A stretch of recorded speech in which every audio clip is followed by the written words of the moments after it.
বাংলাদেশ জাতীয়তাবাদী কৃষক দল সদর থানা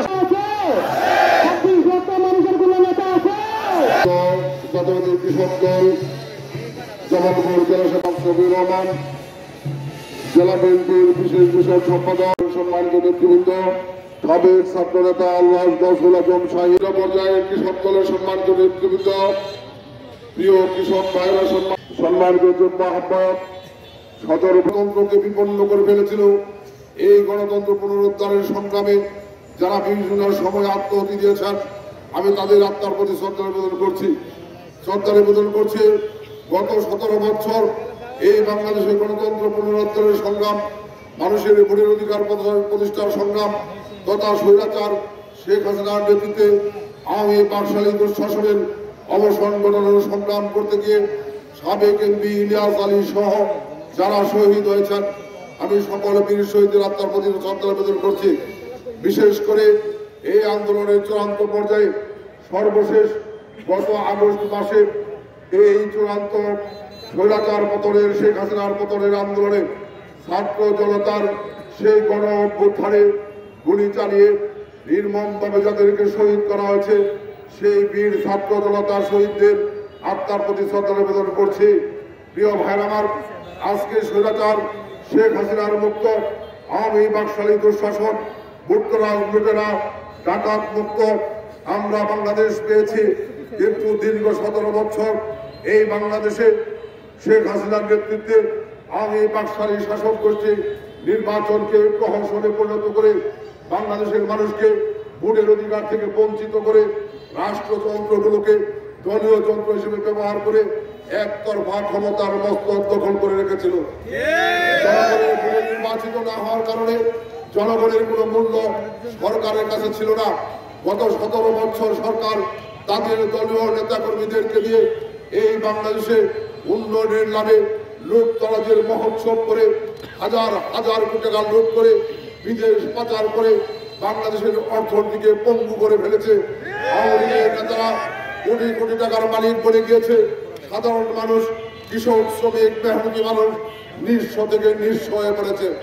আওয়ামী লীগের লুটতরাজের খেসারত দিতে হয়েছে এই বাংলাদেশের সাধারণ কৃষক, শ্রমিক, মেহনতি মানুষকে। প্রিয় ভাই আমার, কৃষকরা গত 17 বছর তাদের মর্যাদা পায় নাই, তাদের ন্যায্য অধিকার থেকে বঞ্চিত হয়েছে।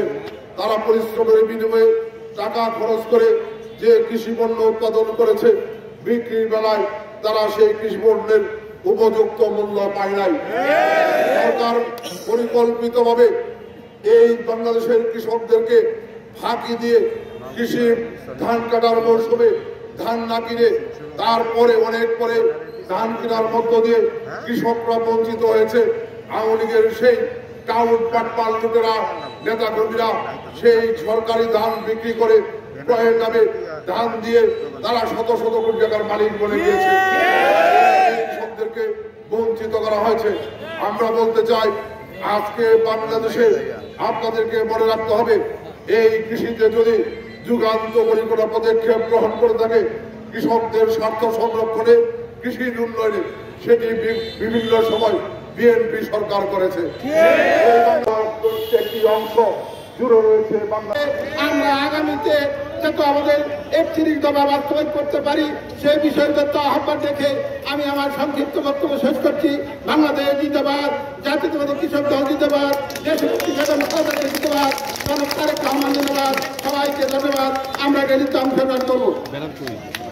খাল কেটেছিলেন, আজকে সেই খাল বাংলাদেশে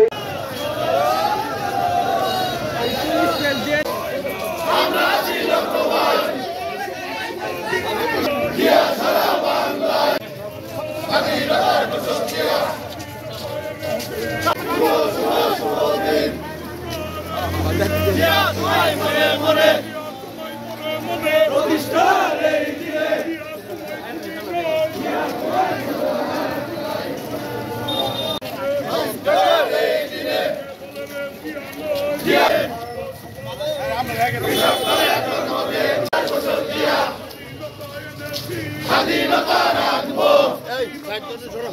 হুঁশিয়ার সাবধান, শুভ শুভ শুভ দিন।